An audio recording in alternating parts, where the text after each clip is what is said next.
Good afternoon, year two, and welcome to Wednesday and welcome to your history lesson today. So, last week we looked at what it means to be significant and we looked at significant people, and I've seen lots and lots of your amazing work telling me someone who's significant to you, which has been lovely, but also telling me someone who's significant to the world in some way. And it was great to see that some of you even went and researched people that weren't on the list. So I've learned something new from your amazing work. So thank you for teaching me. So we're looking at nurses and we're looking at how nursing has changed and how people have influenced nursing. Now, what I mean by that, by influenced, I mean done something that's improved it. Okay. So we know how important nurses are, don't we? Especially at the moment during this whole COVID-19, when they've been working so hard in their hospitals and in their care homes and in those places that they need to work that are not always safe for them. And they do that to look after us. And it's hard to imagine that there was ever a time when there wasn't any nurses. But actually, not too long ago, there were no nurses. Can you imagine how that must have been? So if you've ever been in hospital, which I hope lots of you haven't, but if you have, think about the nurses there. Think about the time they spent with you, how they might have made you feel. And then imagine what it would have been like to have that same time in hospital with no nurses. Would it have been the same? Would it have been as good? Or would it have been a lot more scary and a lot more frightening? Okay, so today we're going to be looking at how hospitals have changed. So we're going to be looking at changes over time. We're going to be looking at modern hospitals a little bit, but we know a lot about those, so we're not going to do too much. And we're going to look at Victorian hospitals. Now, when I say Victorian, I mean during the reign of Queen Victoria, so 1850, 1840 something, I think it is. So a long time ago, about nearly 150 years ago, just over 150 years ago. So a long time ago for you, but in our history, not that long ago. And this was a time just before nurses were brought into hospitals. Okay, so let's have a look. So in early Victorian times, so in the 1800s, we're now in the 20s, so 200, nearly 200 years ago, hospitals were very crowded places. So everything was very cramped together. People didn't have any space. There weren't sets of drawers and things in between hospital beds. They were all just squashed together. This meant that disease could spread quickly. So we know that now, don't we? Think about the things we have to do to protect ourselves and our families from coronavirus. We can't get too close, can we, at the moment? Because germs spread really quickly the closer you are. So imagine an illness in a hospital where everyone is so close together and they're already poorly. So they're already weak. Imagine how dangerous and how quickly those diseases could spread. Doctors and nurses didn't think they needed to wash their hands.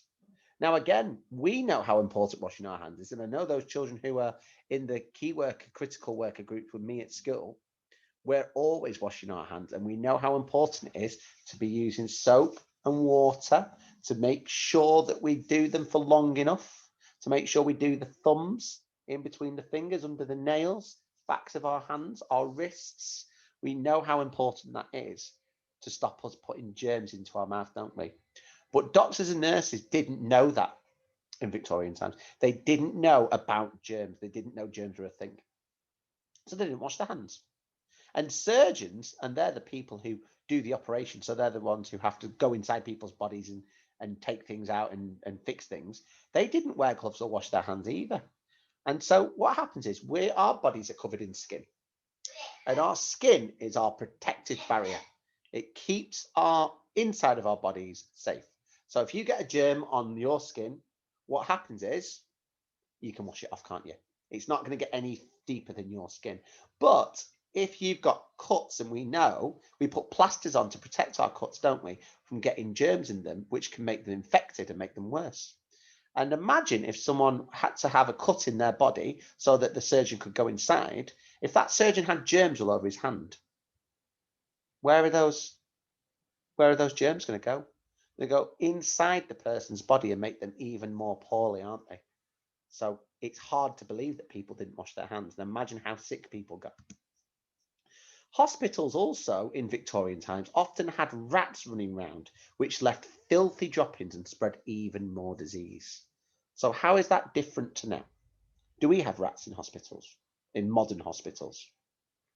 Do doctors and nurses wash their hands now? They do, don't they? Are hospital beds all squashed together? Not always. Sometimes they have to be if there's not enough space, but usually people are spread out, aren't they? So let's look at more things to do with Victorian hospitals. So hospital beds. At the start of the Victorian era, most hospitals only had a small number of beds. And you can see in that picture how close together those beds are, can't you? They look like little camping beds. They wouldn't have been very comfortable. Many patients also had to sleep and recover on cold, hard, damp concrete floors, which could be filthy. So if there was not enough beds, they didn't get more beds from other places like modern hospitals do, or from other wards. The people had to sleep on the floor. And we know what was crawling around on the floor: rats and bugs and horrible things like that. It would have been awful, wouldn't it? The beds which they did have were often uncomfortable, and there were no clean sheets, so most bedding was stained with blood and other things which could make illnesses much, much worse. So we know as well, don't we, things like if you sneeze, you need to clean where you've sneezed, don't you? So we try and sneeze into a tissue, don't we? Now imagine all those those fluids from your body, like your blood, that could have germs in them, are on bedding, and then someone else sleeps in that bed. Those germs are going to get onto them, aren't they? The beds were also very cramped together, so diseases spread quickly amongst patients, and we can see that there, can't we, in that picture? What about food and water? If you've been to hospital, did you get given food? I bet it was quite nice food, wasn't it? And I bet you had as much water as you needed. But Victorian hospitals didn't have a lot of options for food. Patients only had unhealthy, old, or mouldy food to eat whilst they tried to get better. And we know nowadays how important food is to helping people to get better. It gives your body the energy it needs, doesn't it, to fix itself, to get those, to get your body to fight off infections. And if you're eating horrible old food, not only is that not going to make your body stronger, but it actually is going to introduce more germs and more illness to your body, isn't it? Victorian hospitals also didn't always have access to fresh water. So we have tap water now, don't we? But the Victorian places didn't. They would have had to use pools of water or lake water. And that meant that lots of patients had to drink water which was full of bugs, diseases, and parasites. Not very nice when you're well, never mind if you're trying to get better. Modern hospitals now know how important fresh, healthy food and clean water is in helping patients to get stronger. So hospitals have really good food, and they make sure that that food is designed to help people to grow stronger because they need to eat to get better. Medicine. At the start of the Victorian times, doctors didn't have much choice in medicines. They often used herbs, which are like special plants, to cure illnesses. Doctors also found it difficult to work out what a patient was suffering from, so they wouldn't have as much knowledge and know as much about diseases as we do now. So if people were ill, they wouldn't always know what they were suffering from. So they wouldn't have been able to test for coronavirus, would they? Because they wouldn't have known. New medicines, such as anesthetic and antiseptic, were discovered by the end of the Victorian times. So let's have a look what they are. Anesthetic is a medicine given to a patient to stop them feeling pain in an operation. So if you've ever had a tooth taken out, you will have had something like that to stop you getting hurt, to stop it hurting, okay? So imagine if you were someone who'd been in the war and you had to have something chopped off one of your arms that had gone bad or something like that. And they had to do that without anything to stop the pain. it would have been awful. It would have been horrible. And lots of people passed out or even died just from the pain. So we're glad that nowadays we have anesthetic, which numbs it so you don't feel the things that they're doing. And the other one is antiseptic. And this is used for cleaning wounds to stop infections. Before this, many patients died when their wounds got infected because hospitals were dirty. So nowadays, if you have an operation, they'll put special bandages on you and special plasters and special creams and something called antiseptic. Now, anti means the opposite of, and septic means infection. So it's the opposite of infection.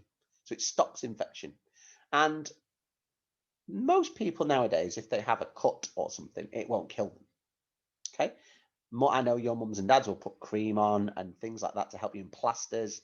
Back in Victorian times, they didn't have antiseptic. So even the smallest cut could become infected and lead to people getting really, really ill and dying.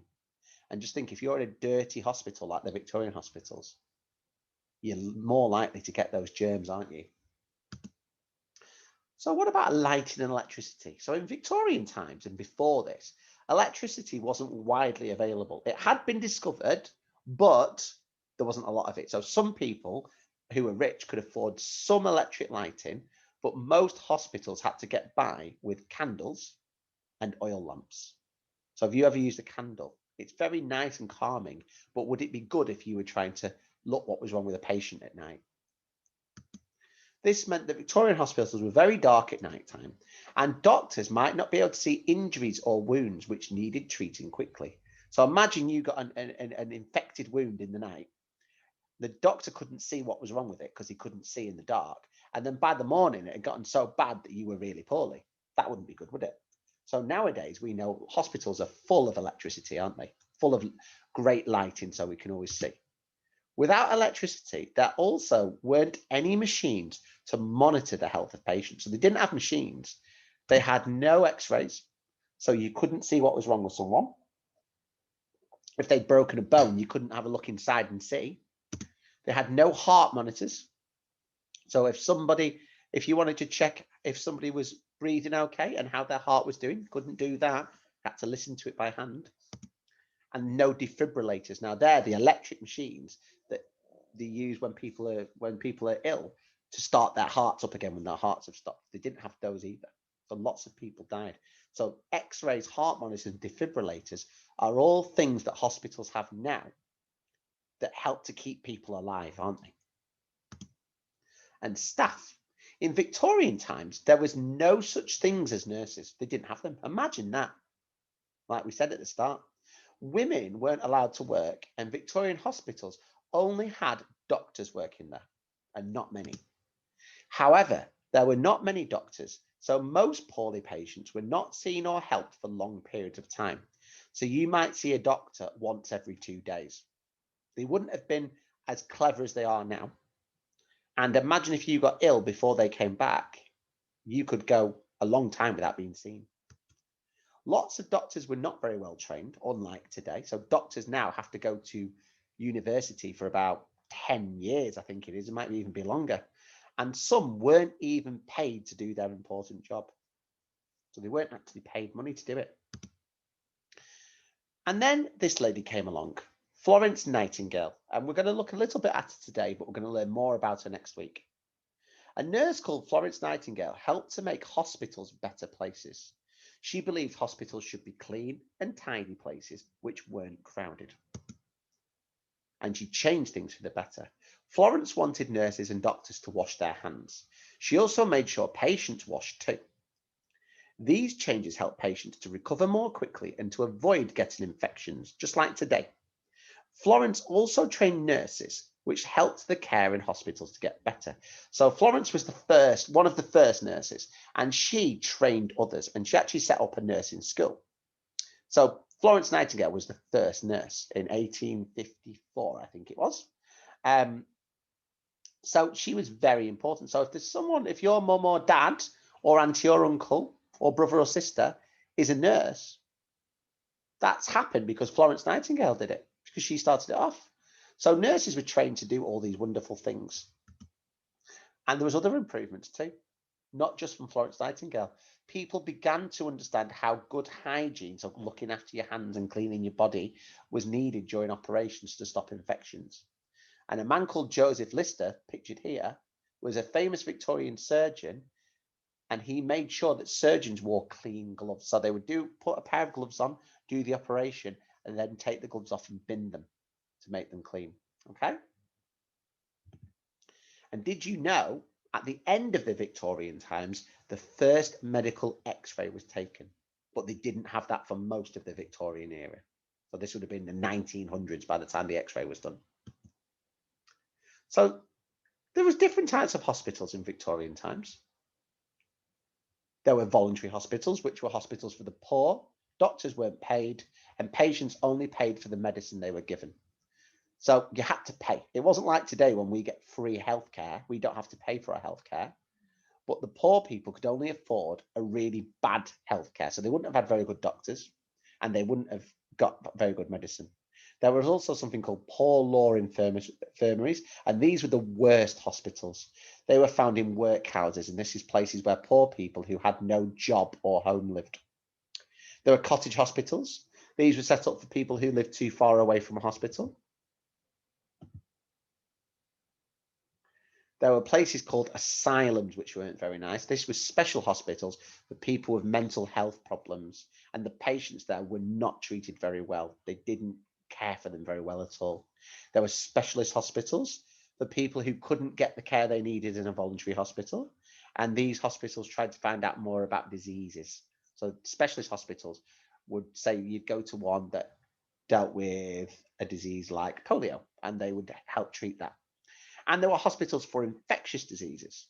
These were for people with diseases that could spread easily.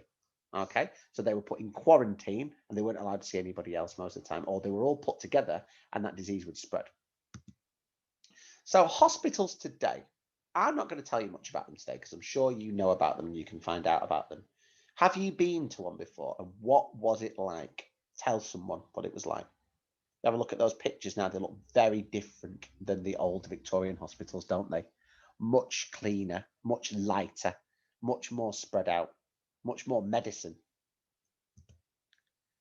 So how are modern hospitals different from Victorian hospitals? Well, modern hospitals are very clean, but Victorian hospitals were very dirty and had rats. Modern hospitals have more and better medicines to treat patients than Victorian hospitals. Modern hospitals have lots of nurses and doctors, but Victorian hospitals only had a small amount of doctors and no nurses. Modern hospitals give patients nutritious, healthy food, but Victorian hospitals gave mouldy food. Modern hospitals have electric lighting and machines, but Victorian hospitals only had candlelight and no machinery. Modern hospitals have plenty of space, but Victorian hospitals were very cramped. Modern hospitals have medicine so people don't feel pain, but Victorian hospitals didn't. Modern hospitals give patients clean bedding, but Victorian patients had dirty old bedding. So we lots of the ways they're different, but are there any ways they're similar? Can you think of any? Let's have a look what we've got here. Both types of hospital, modern and Victorian, look after sick and injured people. Both have doctors working there. There are surgeons working at both types of hospitals who did operations. There are some beds in both types of hospitals. Patients were given food and water in both types. Patients were given medicine in both hospitals, but there was less in Victorian times. So they still had some. And so what you're going to do today, you're going to use your activity sheet. Now there's an easier one where you've got statements that you need to cut out and stick in the right place to see if they talk about modern hospitals or Victorian hospitals. Or you've got a trickier one where you've got two lists. One is what is the same and one is what is different. And what you need to do is write me some sentences about what's different in modern hospitals and Victorian hospitals, and some sentences about what's the same in both. So the last two bits we've looked at. You might be able to think of some of your own. If you want to rewind the video, you can do that too. Okay? Good luck, year two. and I look forward to seeing you work out. And there's also, if you want to, there's an extension activity. It's a reading comprehension all about Florence Nightingale. So there's 1 star, which is the easiest, 2 star, which is middle, and 3 star, which is the trickiest. Okay, good luck, year 2, and I'll see you soon.